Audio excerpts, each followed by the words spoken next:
Bueno, vamos a prepararnos, mis queridos, para nuestro tiempo de predicación. ¿Cómo están ustedes para la predicación? ¿Están listos? Yo le decía a un grupito el miércoles que nosotros deberíamos llegar a estos lugares donde está la palabra del Señor y se expone. Deberíamos llegar con mucha expectativa, como la expectativa que uno tiene cuando le invitan a un restaurante. ¿Usted lo ha invitado alguna vez a almorzar o a cenar? ¿Y cuál es la gran expectativa que uno tiene? ¿Cuál será el restaurante? ¿Cierto? ¿Qué será la comida? ¿Qué postre dice Arnubio? Bueno, Arnubio ya... Pero uno siempre va a esas invitaciones con una gran expectativa de qué es lo que uno va a encontrarse, dónde va a ser, qué va a tener. Y yo creo que deberíamos siempre tener esa expectativa y mayor expectativa cuando venimos a la palabra del Señor, porque entendemos que Dios siempre quiere hablarnos por medio de su escritura y deberíamos venir con ese anhelo y ese gozo de poder recibir de parte de Él. Vamos a hablar hoy acerca de otro atributo de nuestro Señor. Estamos en esta serie del Dios revelado, para quienes están visitándonos quizá hoy por primera vez, y hemos ido estos últimos domingos viendo diferentes atributos, cualidades, características de Dios. Tan importante conocer a nuestro Señor. Y hoy vamos a hablar del atributo de la fidelidad de Dios, cuando afirmamos o cuando la Escritura afirma que Dios es fiel. Dios es fiel. Yo creo que cuando hablamos de fidelidad tenemos un gran problema, y es que nosotros mayormente estamos en medio de o hablando de infidelidad, y eso tergiversa mucho nuestra idea, nuestro entendimiento de la fidelidad de Dios. Por ejemplo, pensemos en los negocios. ¿Ustedes se acuerdan? No, yo no sé, me han contado, pues, me acuerdo mucho que uno escucha las historias de los abuelos y ellos hablaban de que anteriormente cómo se hacían los contratos, con palabra. Eso de firmas y de inmobiliarias y contratos, eso casi no existía. Era mucho como la palabra, ¿cierto? Si uno se comprometía a un negocio, si yo decía voy a comprar este inmueble o este vehículo, era la palabra. Pero hoy nosotros hablamos de tanta infidelidad en los negocios, razón por la cual tenemos tantos mecanismos para asegurar que los compromisos se lleven a cabo, casi que obligarnos a que se cumpla, o tenemos ciertas consecuencias. Y uno puede ver eso, digamos, en ese grande ámbito y área de la vida, pero también, por ejemplo, en el matrimonio. Lastimosamente, las cifras de infidelidad cada vez aumentan más, con mucho dolor y con mucha tristeza. Incluso ustedes han escuchado esos términos, por ejemplo, de capitulaciones, que es la idea de que uno se casa pensando que se va a divorciar algún día. Ya no es casarse para siempre, sino es casarse porque las capitulaciones es la idea de que cada quien guarda lo suyo y no lo va a comprometer en el matrimonio. Y cuando uno entra en un matrimonio así, ¿qué está pensando? Esto en algún momento se va a acabar.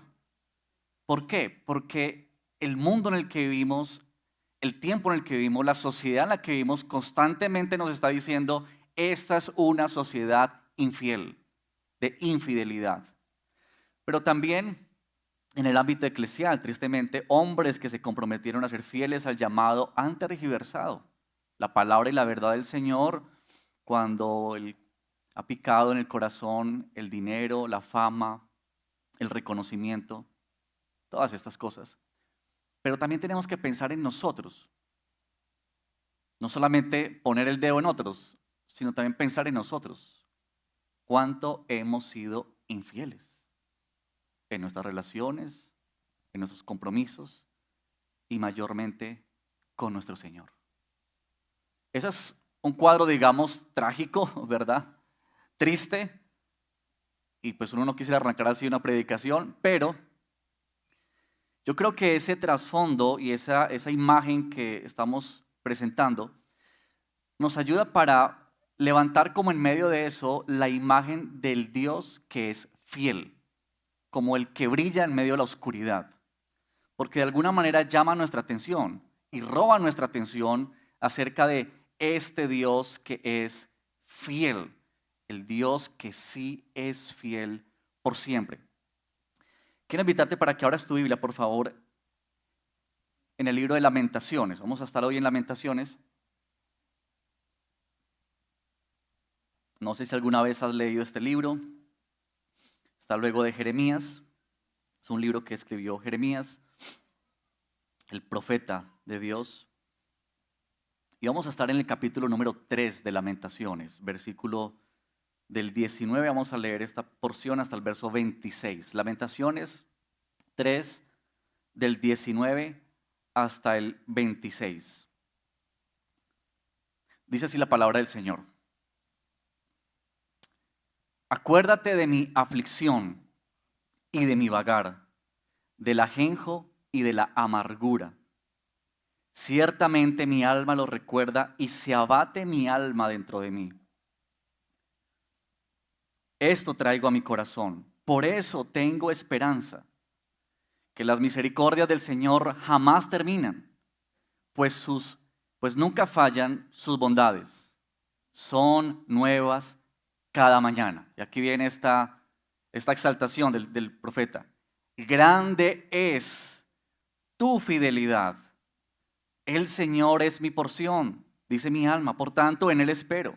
Bueno es el Señor para los que en Él esperan, para el alma que lo busca. Bueno es esperar en silencio la salvación del Señor. Oremos, mis queridos. Padre, te damos gracias por tu palabra, por revelarte a nosotros. Ayúdanos, por favor, a seguir ampliando nuestra mente y comprensión, pero mayormente en el corazón. ¿Quién eres tú, Señor? ¿Cómo te has dado a conocer a través de la relación que tú has tenido con tus hijos a lo largo de la historia? Tú has comunicado quién eres tú y has comunicado tu carácter. Pero, Señor, no permitas que simplemente nosotros accedamos al conocimiento con la pretensión de adquirir simplemente información. Ayúdanos, Padre, de tal manera que nosotros podamos experimentar y vivir el impacto de tu palabra y de tu revelación en nuestras vidas. Te lo pedimos, Señor, en el nombre de Cristo Jesús. Amén. Bueno, 3 preguntitas básicamente para ayudarnos a este sermón y poder desempacar un poquito como este texto. La primera pregunta que yo quiero compartir con ustedes y que vamos a responder acerca de la fidelidad de Dios es: ¿qué es la fidelidad de Dios? Estos términos que nosotros generalmente usamos tan a menudo, a veces no sabemos bien cómo expresar la definición. Y yo creo que nos ayuda muchísimo si nosotros tratamos de definir. Cuando hablamos de fidelidad de Dios, ¿de qué estamos hablando? Yo creo que todos tenemos, por supuesto, una idea en nuestra mente de qué es fidelidad. Y si ahorita pasáramos una hojita con un lapicero, todos pudiésemos quizá escribir algo que pensamos, creemos es la fidelidad del Señor. Pero tengamos la oportunidad de que la palabra nos muestre mejor y nos permita ahondar más en esta pregunta. ¿Qué es la fidelidad del Señor? Y para eso necesitamos, por supuesto, mirar un poco el contexto de este pasaje. El libro de Lamentaciones. ¿De qué se imagina que habla Lamentaciones? Su nombre lo dice, ¿cierto? Estos son los lamentos del profeta Jeremías. Se dice que este libro estuvo unido al libro de Jeremías, posteriormente se dividió, pero básicamente este libro lo que hace es registrar el dolor, la amargura, la tristeza de un profeta que está viendo caer a sus hermanos y a su nación en las ruinas completas. Recuerden ustedes que Jerusalén fue llevada cautivo, ¿se acuerdan ustedes? A Babilonia. Y los babilonios vinieron para invadir a Jerusalén, sus tierras, para arrancar de ahí a la población y llevarla cautiva a otro lugar para que fueran esclavos y fueran siervos de esos reyes. Y varias historias tenemos en ese sentido. Recuerden, por ejemplo, a Daniel.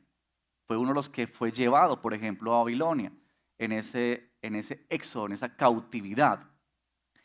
Y Jeremías, aunque profetizó sobre eso, también fue testigo de esa situación. Muchos profetas hablaron de cosas que ellos no vieron, pero Jeremías habló, guiado por el Señor, pero también Jeremías tuvo que vivir el cumplimiento de esa palabra de Dios. Imagínense ustedes, porque para pensar un poquito en la devastación y quizá en lo que estaba experimentando Jeremías, pensemos un poquito en lo que hemos vivido últimamente en nuestro mundo, las guerras. Yo creo que todos nosotros hemos visto imágenes de las guerras. Primero, pues han habido muchas guerras, pero recientemente quizás las más sonadas ha sido la de Ucrania. Creo que todos éramos espectadores casi que día a día de lo que estaba sucediendo y uno podía ver la destrucción de las armas, de los ejércitos, la gente padeciendo de hambre, corriendo, saliendo de sus tierras, desplazados, ¿verdad? Muerte, sufrimiento, tristeza, incertidumbre. Imagínense ustedes ese cuadro. Y luego ahora tenemos esta guerra también, lamentablemente, que tenemos en Gaza. Y hace poco, esta semana, hubo otra tragedia, en medio de todas las tragedias que ya por supuesto trae la guerra. Pero cuando uno mira esas imágenes y uno ve tanta devastación, ¿han visto eso? Que todo es destruido completamente. Las casas derribadas, no hay calles. Uno mira un panorama de esos tan desolador. Produce tristeza, ¿cierto? Produce algo en el corazón. Uno no alcanza a imaginarse, si uno experimenta eso de este lado del mundo, ¿cómo será el sentimiento, el dolor, la incertidumbre de quienes tienen que vivirlo?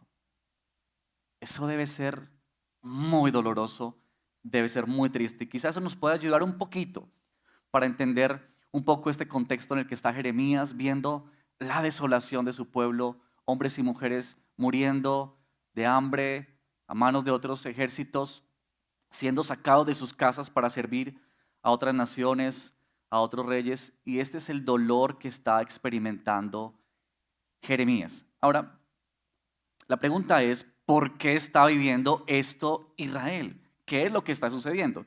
Voy rápidamente aquí a Jeremías capítulo 1 porque nos va a ayudar un poco en nuestro contexto de Lamentaciones. Pero en Jeremías capítulo 1, verso 16 dice así, cuando el Señor llama a Jeremías y le dice que tiene que ir a anunciar esto al pueblo, le dice, y yo pronunciaré mis juicios contra ellos por toda su maldad, dice el Señor, porque me abandonaron, ofrecieron sacrificios a otros dioses y adoraron la obra de sus manos. Ahora déjenme ir rápidamente, un poco más adelante en el capítulo 3, verso 6. Si tienen sus Biblias ahí, por favor, vayan conmigo, porque nos ayuda mucho a entender, así a grosso modo, un poco del contexto del libro de Lamentaciones y del clamor que está haciendo Jeremías. Miren verso número 6 del capítulo 3. El Señor me dijo en días del rey Josías, ¿has visto lo que hizo la infiel, nota esa palabra, la infiel Israel? Ella andaba sobre todo monte alto y bajo, todo árbol frondoso, y allí se prostituía. Y me dije, después que me haya hecho todas estas cosas, volverá a mí, pero no regresó. Y lo vio su rebelde hermana Judá. Y vio que a causa de todos los adulterios de la infiel Israel, yo la había despedido, dándole carta de divorcio. Con todo, su rebelde hermana Judá no tuvo temor, sino que ella también fue y se hizo ramera. A causa de la liviandad con que se prostituyó, profanó la tierra y cometió adulterio con la piedra y con el leño. A pesar de todo esto, su rebelde hermana Judá tampoco se volvió a mí de todo corazón, sino con engaño, declara el Señor. Esta es la infidelidad de Israel. Y este es el escenario en el que está sumergido Jeremías. Y esto es la palabra que le ha dado al pueblo de Israel. Su pecado, su infidelidad. Uno podría mirar la historia rápidamente de Israel y darnos cuenta de cómo fue una nación que vez tras vez se alejó del Señor. El Señor los sacó al desierto, a la libertad, y rápidamente estaban ya queriendo regresar a Egipto y diciendo, ¿para qué nos sacaste, Señor, a este lugar? ¿Verdad? Y el Señor los entró a la tierra prometida donde fluía leche y miel. Ellos llegan ahí y ya quieren parecerse a las otras naciones. Y Señor, danos reyes como las otras naciones. desechando la autoridad y el gobierno del Señor. Y uno podría mirar las historias, por ejemplo, de los jueces. Si no han leído el libro de los jueces, les animo a que lo lean. O, por ejemplo, el libro de los reyes, en el que uno puede notar permanentemente la infidelidad de Israel. Permanentemente Dios les extendía su bondad y su misericordia y ellos una vez más se alejaban de Él. Y luego clamaban por misericordia cuando se sentían hundidos y el Señor los sacaba nuevamente a flote y una vez se sentían a salvo, ¿qué hacían? Otra vez se sumergían en sus pecados y en su maldad. Esa es la constante en la historia. Esa es la constante de la Israel que es infiel. Todo este cuadro nos resulta en el juicio de Dios, por supuesto, aquí en el libro de Lamentaciones. Gran dolor para Jeremías. Sin embargo, miren conmigo en Lamentaciones 3. Él está diciendo, acuérdate de mi aflicción y de mi vagar, del ajenjo y la amargura. Ciertamente mi alma lo recuerda y se abate mi alma dentro de mí. Pero miren verso 21 al verso 23, como que algo sucede en el corazón de Jeremías. Verso 21, él dice, esto traigo a mi corazón, por esto tengo esperanza, que las misericordias del Señor jamás terminan, pues nunca fallan sus bondades. Son nuevas cada mañana.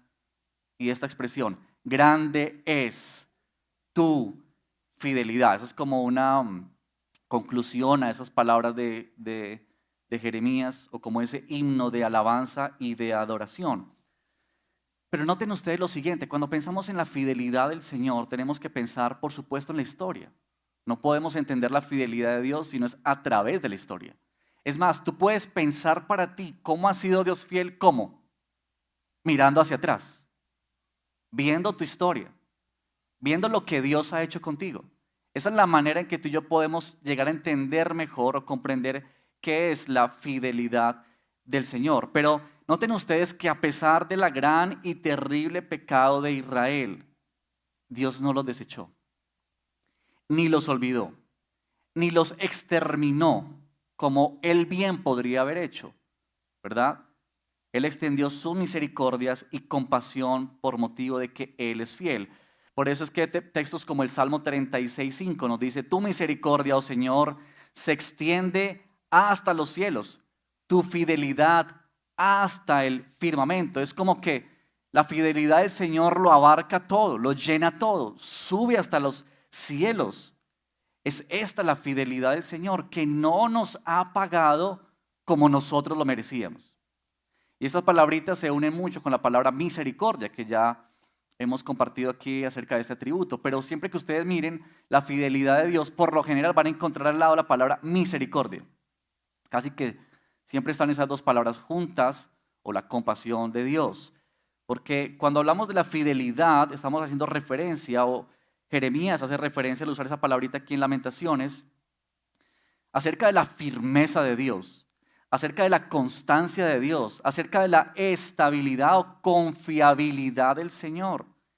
Esto es la fidelidad. Yo en mi estudio pensaba en lo siguiente, yo pensaba que la fidelidad del Señor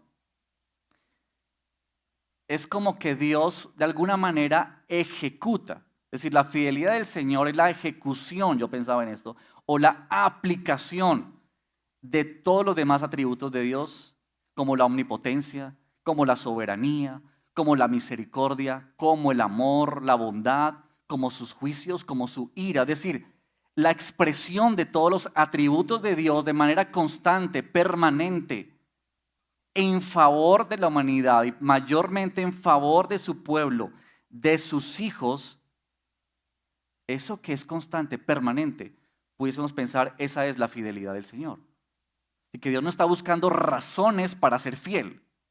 Él no está buscando razones para ejercer sus atributos en favor de nosotros, sino que Él ha determinado en Él mismo llevar a cabo su bien, su obra, que significa sus juicios, también para nosotros, en favor de nosotros. Eso pudiésemos decir es la fidelidad del Señor. Y nota tú ahí cómo es la gran diferencia con nosotros. Nosotros somos fieles, muchas veces sí no son fieles a nosotros. Es decir, nuestra fidelidad está condicionada a, muchas veces, a si esa persona me saluda, yo la saludo, ¿cierto? Si esa persona me trata bien, entonces yo le trato bien. Esta es la idea de fidelidad nuestra, es casi como un trueque. Estamos jugando a que tú me das y yo te regreso. Pero Dios no es así, este es nuestro Dios fiel, Él es siempre fiel. ¿Por qué? Porque Él es veraz. Esta palabrita fidelidad también significa veracidad en el Antiguo Testamento. Es decir, que lo que Dios dice es verdad. No solamente lo que Él dice es verdad, porque lo dice que es verdad, sino porque Él es la verdad. Eso lo pronunció Jesús, ¿se acuerdan? Yo soy el camino, la verdad y la vida. ¿Qué determina qué es la verdad? Él mismo, Dios mismo. Dios no solamente dice la verdad, Dios es la verdad.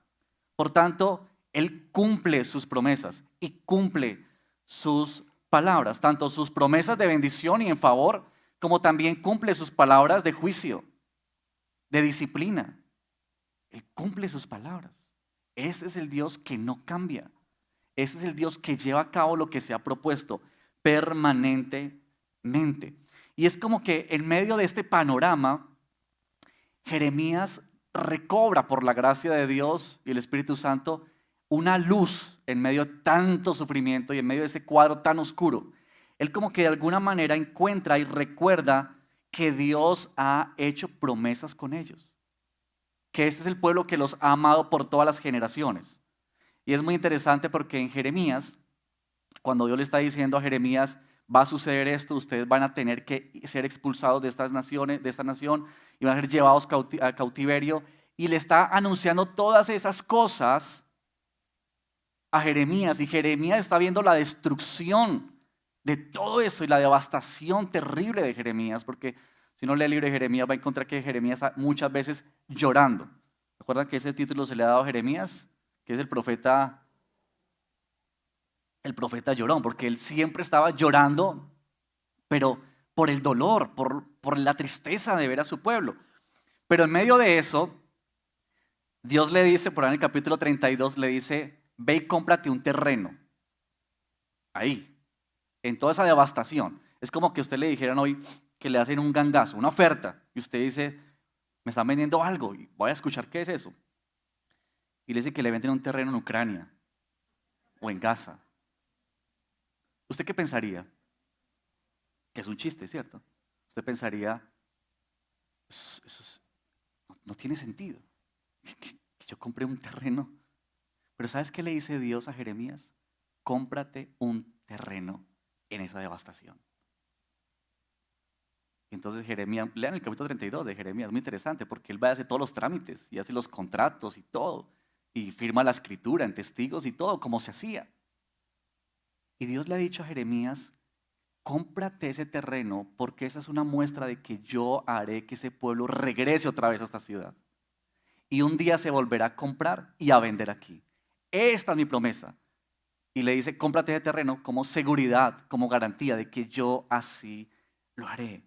Hermanos, todos nosotros necesitamos que nuestra mente sea moldeada por la palabra del Señor, por la promesa del Señor. Nuestra teología es muy importante. A veces escuchamos la palabra teología y pensamos que eso es como por allá muy elevado, de eruditos y gente que se dedica únicamente a estudiar. No, no, no. Todos nosotros hacemos teología.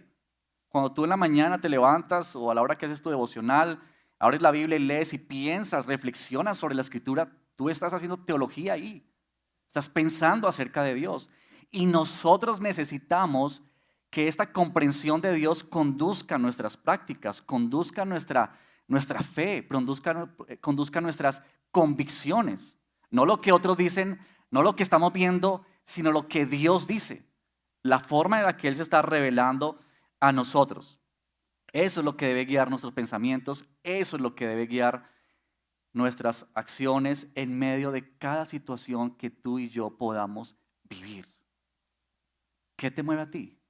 En medio de la aflicción, en medio de situaciones adversas, ¿qué te mueve? ¿Lo que estás viendo? ¿Tu preocupación? ¿Tu incertidumbre? ¿Tu aflicción? ¿O te mueve más las palabras del Señor? Su dirección, su consejo, su consuelo, sus promesas. Déjenme mostrarles aquí 4 maneras en las que el Señor nos muestra esa fidelidad. Voy a mencionarlo aquí, estos 4 textos. En Salmo 119, verso 75, dice la palabra del Señor. Salmo 119, 75. Yo sé, Señor, que tus juicios son justos y que en tu fidelidad, ahora por favor escucha esta palabra, y que en tu fidelidad me has afligido. ¿Habían pensado en eso? ¿Habías pensado que en tu aflicción Dios está expresando su fidelidad? ¿Sabes que uno de nuestros errores es pensar que la fidelidad de Dios solo se puede apreciar a través de cosas positivas y beneficiosas? Entonces, claro, cuando Dios provee el pan todos los días sobre la mesa, cuando Dios nos guarda cuando estamos en la calle, por supuesto, son expresiones de la fidelidad de Dios, pero nos cuesta mayormente pensar en la fidelidad de Dios en tiempos de tribulación, en tiempos de angustia. Y este salmo es precioso, porque el Señor nos está recordando, recuerda que en tu aflicción yo soy fiel. O mejor esto como dice el salmo, en tu fidelidad me has afligido. Este es el propósito de Dios. El Dios que es bueno, que es santo, está detrás de cada situación de nuestra vida. Él la está llevando conforme a sus decretos y conforme a sus propósitos para sus hijos. Esa es la fidelidad del Señor. Pero en 1 Tesalonicenses capítulo 5, versos 23 y 24, Pablo dice, y que el mismo Dios de paz los santifique por completo, y que todo su ser, espíritu, alma y cuerpo sea preservado irreprensiblemente para la venida de nuestro Señor Jesucristo. Fiel es aquel que los llama, el cual también lo hará. Es esto, el Dios fiel ha prometido asegurar que tú y yo caminaremos por un camino de santificación. Así que Dios tiene sus manos sobre nosotros, como el alfarero que tiene las manos sobre la arcilla.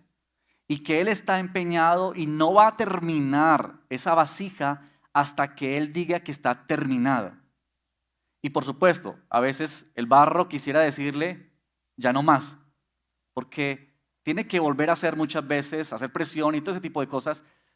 Pero esta es la idea.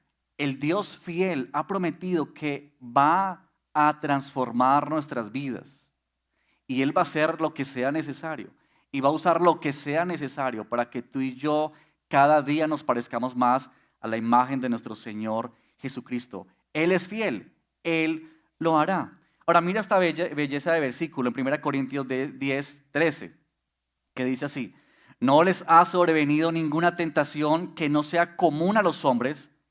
Fiel es Dios, que no permitirá que ustedes sean tentados más allá de lo que pueden soportar, sino que con la tentación proveerá también la vida de escape, a fin de que puedan resistirla. Esta es la fidelidad del Señor.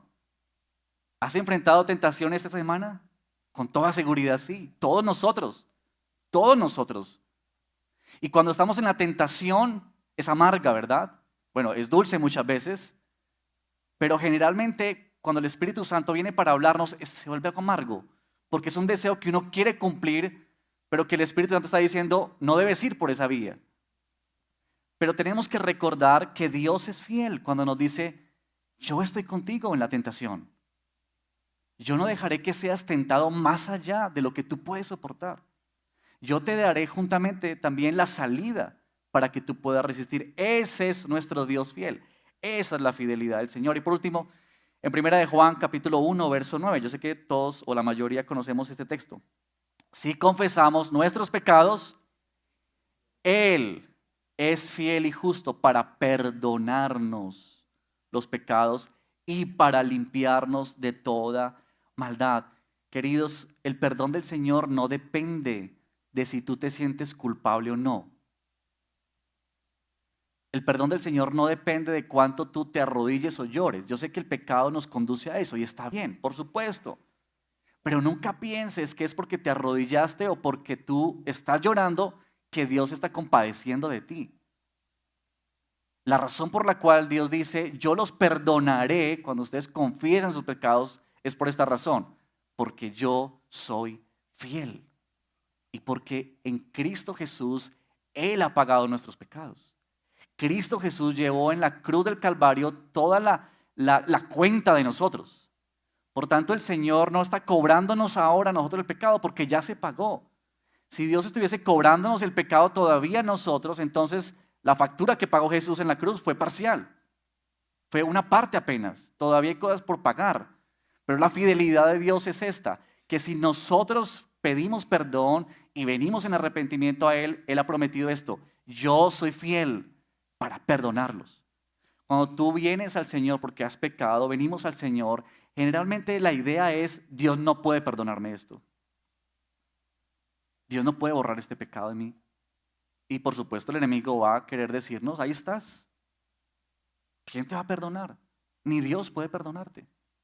Pero si tú eres un hijo o una hija de Dios, si tú vienes en arrepentimiento y fe al Señor, tú debes saber esto: mi Dios es fiel y justo para perdonarme y limpiarme de toda maldad. Todo acerca de Dios es grandioso, es vasto, es incomparable. Este es nuestro Dios, Él es fiel. Así que tenemos, digamos, una forma en la que podemos responder a qué es la fidelidad del Señor. En segundo lugar, respondamos a esta pregunta: ¿cómo luce la fidelidad de Dios? Si entendemos un poco qué es la fidelidad del Señor, pensemos cómo luce la fidelidad de Dios.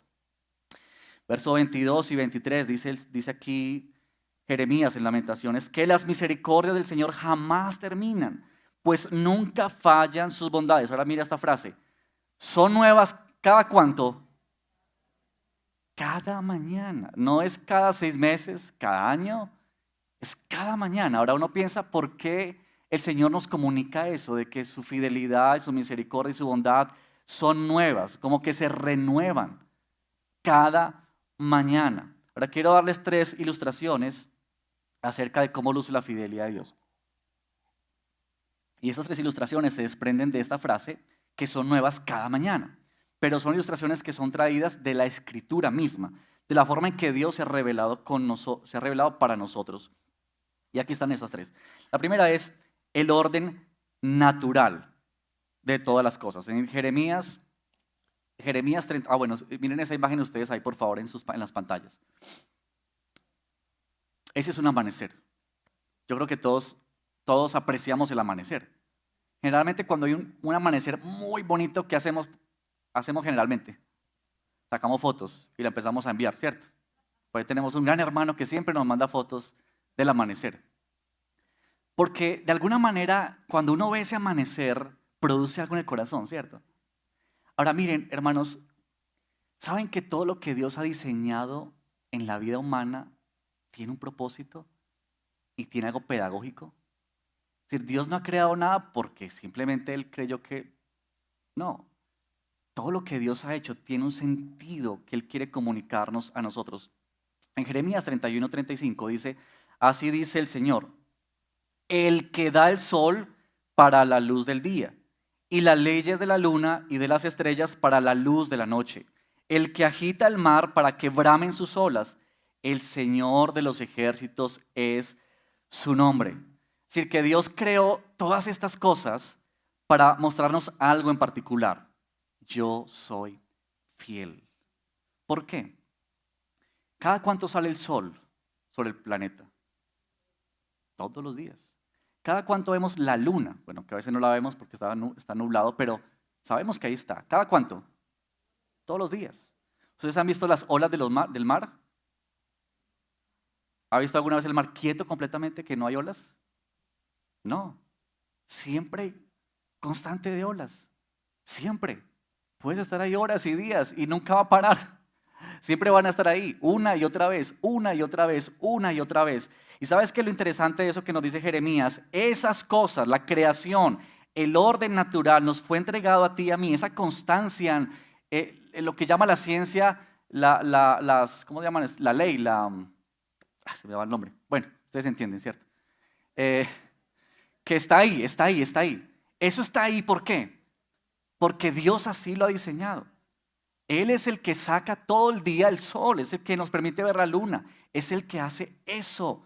Ese es nuestro Dios, porque Él quiere recordarnos todos los días, pedagógicamente a través de estas cosas: yo soy fiel. Si esto no cambia, si esto ha sido por años y años, entonces tiene que recordarnos que nuestro Dios es fiel. Ese es el recordatorio para el pueblo de Dios. Nuestro Señor es fiel. Pero también hay otra ilustración en la Biblia, muy bella, y es la de los padres con los hijos. En el Salmo 103 que hemos estado meditando esta mañana, dice en el verso 13, como un padre se compadece de sus hijos, así se compadece el Señor de los que le temen. Esta es una imagen preciosa en toda la Escritura. Dios siempre ha mostrado esta ilustración como una forma de enseñarnos a nosotros cómo es que Él nos ama, cómo es que Él es fiel. Y con toda seguridad Dios nos permitió tener hijos. ¿Para qué? Para que pudiésemos saborear o entender de alguna manera cómo es que Él quiere revelarse a nosotros. Pero piensa en los padres, los que estamos aquí que somos padres y los que no han visto seguramente familiares ejerciendo ese rol. Pero los padres naturalmente tenemos sentimientos ¿de qué? De amor, de cuidado, de compromiso, de apego, ¿cierto? A nuestros hijos. Esa es una inclinación que el Señor nos ha dado permanentemente, no cambia. Hemos tenido muchos recién nacidos en la iglesia en el último tiempo. Aquí hay como una gran bendición en la iglesia, ¿cierto? Cuando el Señor nos dijo que íbamos a crecer por todos los medios, ¿cierto? Y todas las formas. Pero piensen en un bebé. Ese bebé tan hermoso, tan lindo, que a las 2 de la mañana irrumpe en llanto. Y que los papás corren y se aseguran que tenga comida, que esté cambiadito, que no tenga frío ni tenga calor, y él sigue llorando. Y al día siguiente quiere trabajar, a madrugar. Y pasa uno toda la noche en vela porque el bebé no durmió, porque se despertó 4, 5, 6 veces, porque quiere que uno lo tenga el sábado y todas esas cosas. Y uno está ahí sufriendo con él, luchando con el bebé. Al día siguiente uno se va a ir a trabajar cansado, agotado de esa noche trágica. Y se acerca uno al bebé para despedirse. ¿Y qué hay en el corazón? Amor. Esta es la manera como Dios renueva sus misericordias todos los días con nosotros. Jesús dijo, si nosotros somos padres malos y sabemos dar cosas buenas a nuestros hijos, ¿cuánto más vuestro Padre que está en los cielos dará buenas cosas a sus hijos? Esta es la fidelidad. Esta es la bondad del Señor. Esto no es una relación basada en méritos, no es una relación que se rompe. Esta es la relación entre un padre y su hijo que provee, que nutre, que guía. Esta es la fidelidad del Señor hacia su pueblo, que incluye su cuidado tierno e inquebrantable. Así que hemos visto dos, el orden natural, la relación entre padres e hijos, son dos ilustraciones de la fidelidad de Dios, pero una más en la Escritura, y es esta, entre un esposo y una esposa. ¿Han ido a matrimonios ustedes? También hemos tenido muchos matrimonios, esta iglesia, hermanos, matrimonios, hijos. El viernes justamente estábamos en una preciosa boda. Y saben que en la Escritura Dios escogió esta ilustración como una de sus favoritas para mostrarnos esa relación permanente con Él, entre el esposo y la esposa. Miren, ahí está el hombre y la mujer. Y Dios nos muestra que tanto en el Antiguo como en el Nuevo Testamento nos muestra que la relación entre Dios y nosotros es como la de el esposo y la esposa. Y especialmente uno puede ver, ya leímos un texto que habla sobre adulterio, prostitución, todo eso porque está la imagen, la carga de la imagen. Yo soy el esposo, esta es la mujer con la que yo traje para mí y fue adúltera, se fue. Quizás la imagen más fuerte está en Oseas. Allá ustedes pueden leer en Oseas donde se habla acerca de que Dios desposó a Israel y lo que hizo Israel fue irse tras otros amantes, ¿verdad? Y esta es la idea permanente que Dios nos quiere ilustrar acerca del matrimonio. Cuando uno aprecia las bodas, creo que uno de los momentos más emotivos y que se ha vuelto más emotivos, porque antes uno leía un papel, pero ahora está la libertad de que cada quien, tanto el novio como la novia, escriben sus votos. Entonces, ya no es como que uno sabe qué se va a decir, sino que ya uno está a la expectativa de qué se va a decir. Y los votos son particulares y muy personales, ¿cierto? Tiene la personalidad de cada quien. Pero yo nunca he escuchado en unos votos decir, por ejemplo, si tú, entonces yo. ¿Han escuchado eso alguna vez? No, yo espero que usted no lo haya hecho en su matrimonio. Porque los votos realmente es un compromiso que uno está tomando con otra persona sin condicionales. Uno no dice, te voy a cuidar en la enfermedad, pero no se va a enfermar, ¿no? Uno no dice eso. Uno asume un compromiso. Y por eso hablamos en los matrimonios de pacto. De pacto. Porque el matrimonio no se sostiene sobre los sentimientos o las emociones, porque un día amamos y otro día no. Un día estamos interesados y al día siguiente ya no. Un día decimos, esta es la mujer, Señor, que me diste, gloria a ti. Y otro día decimos, Señor, ¿y por qué me dice esta mujer? Porque eso somos nosotros, cambiantes. ¿Te imaginas que ese pacto matrimonial estuviera basado en nuestros sentimientos y emociones? Si ya por así tenemos tantas cosas. Imagínense ustedes. Pero realmente cuando Dios nos habla de esta idea, Él mismo la toma para sí. Y Él dice, esto es lo que es ser fiel. Es que yo me comprometo con mi pueblo sin condicionales. Es decir, Dios está diciendo, yo voy a cumplir, yo voy a ser para ustedes esposo. Y Dios ha cumplido eso a cabalidad. Pudiésemos decir que Dios es el esposo que siempre ha sido fiel y que siempre seguirá siendo fiel. Queridos, ahí tenemos 3 ilustraciones de la Escritura que nos permiten entender mejor cómo luce la fidelidad. Así que llévate esas ilustraciones en tu corazón y en tu mente para recordar permanentemente la fidelidad de Dios. Bueno, por último, tercera pregunta. Ya hemos dicho qué es la fidelidad de Dios, hemos dicho cómo luce la fidelidad de Dios y en último lugar, ¿cuál es el resultado de la fidelidad de Dios? La fidelidad de Dios tiene que tener o ha de tener un efecto en nuestras vidas, ¿verdad? Recordemos que no queremos simplemente adquirir conocimientos, no queremos simplemente llenarnos de información, porque no haríamos nada, realmente nada, sino más bien lo que queremos es que este conocimiento, este entendimiento, esta revelación de Dios produzca un efecto en nuestras vidas, en nuestra forma de vivir. Dios se ha revelado no solamente para que podamos saberlo, Dios se ha revelado porque Él quiere que tú y yo respondamos a su carácter, a lo que es Él, a quién es Él. Así que miren estas 3 respuestas a esta pregunta rápidamente. Primero, tú y yo podemos tener esperanza a causa de la fidelidad de Dios. Mira el verso 21. Cuando Él está en medio de toda esa tristeza y esa desolación, que algo viene a su corazón, Jeremías dice lo siguiente, esto traigo a mi corazón. Él está trayendo la imagen de Dios, la fidelidad de Dios y dice, por esto, en razón a que yo puedo ver y recordar quién es Dios, entonces, dice Él, tengo esperanza. Esto es, hermanos, esperanza es como tener esta certeza hacia el futuro. Nuestra esperanza no radica en nuestra fidelidad, ni en nuestras buenas obras, ni en lo mucho que nos esforcemos. Pablo dijo en 2 Timoteo, si somos infieles, Él permanece fiel. Es decir, nuestra esperanza, ¿cuál es? Que si se tratara de nosotros, estaríamos perdidos. Si la fidelidad de Dios hoy dependiera de cuán fiel eres tú para el Señor, estaríamos completamente perdidos. Porque hay esperanza para nosotros hoy en el Evangelio. Porque Dios dice, mi fidelidad no está buscando razones en nosotros. Por eso Él le dijo al pueblo de Israel, en Deuteronomio capítulo 7, Él le dice al pueblo de Israel, yo los escogí a ustedes no porque ustedes eran el pueblo más numeroso. Por el contrario, dice el Señor, era el pueblo más insignificante que había en la tierra. Es decir, Dios está diciendo, yo no estoy buscando razones para amarlos a ustedes. Yo los he amado y he comprometido mi fidelidad porque yo soy fiel, porque ese es mi ser. Así que una forma en la que tú y yo podemos responder a la fidelidad de Dios es teniendo esperanza en nuestro Dios. Este es el Dios de toda la esperanza. Ese es el Dios de toda la esperanza.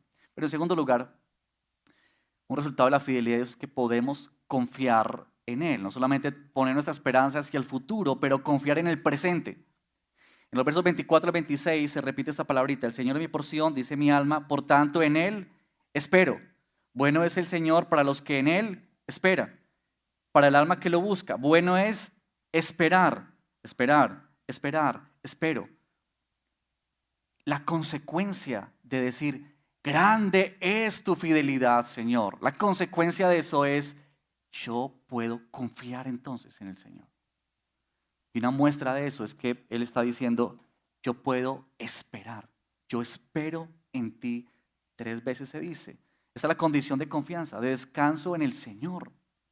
Que podemos encontrar paz y tranquilidad en medio de cualquier circunstancia solo en Dios. Solo en Él. Solo en Él. Yo no sé si tú estás hoy pasando por alguna situación difícil. Algún predicador dijo alguna vez que cuando uno predica el dolor, siempre tendrá un auditorio. Porque nosotros pasamos permanentemente por eso. Pero puedes esperar en el Señor, puedes confiar en el Señor. O estamos buscando confiar en algo más. O estamos buscando esperanza en algo más o en alguien más. Y por último, podemos responder a la fidelidad de Dios en fidelidad.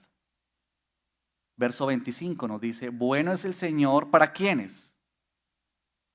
Verso 25, para los que en Él esperan, para el alma que lo busca. Nota eso, por favor, porque este tributo del Señor no es que Él es fiel simplemente, sino que Dios quiere que el efecto de su fidelidad produzca en nosotros fidelidad. ¿Recuerda que el pastor Diego habló sobre los atributos comunicables y no comunicables? Hay unos que son exclusivamente de Dios y no los tenemos nosotros, la omnipresencia, el poderío de Dios, su soberanía, eso es de Él. Pero hay otros atributos que Dios permite y quiere que nosotros reflejemos, ¿cierto? Y uno de esos es la fidelidad del Señor. Dios en su fidelidad asegura que tú y yo podamos ser fieles. Él nos llama a ser lo que ya somos. No se trata de simplemente pensar, como Dios es fiel, entonces yo puedo vivir como yo quiera. Porque si yo pienso así, ¿en realidad estás apreciando la fidelidad de Dios? No, yo creo que cuando pensamos así, más bien estamos despreciando la fidelidad de Dios. Porque quien aprecia la fidelidad de Dios y quien cae cautivado por la fidelidad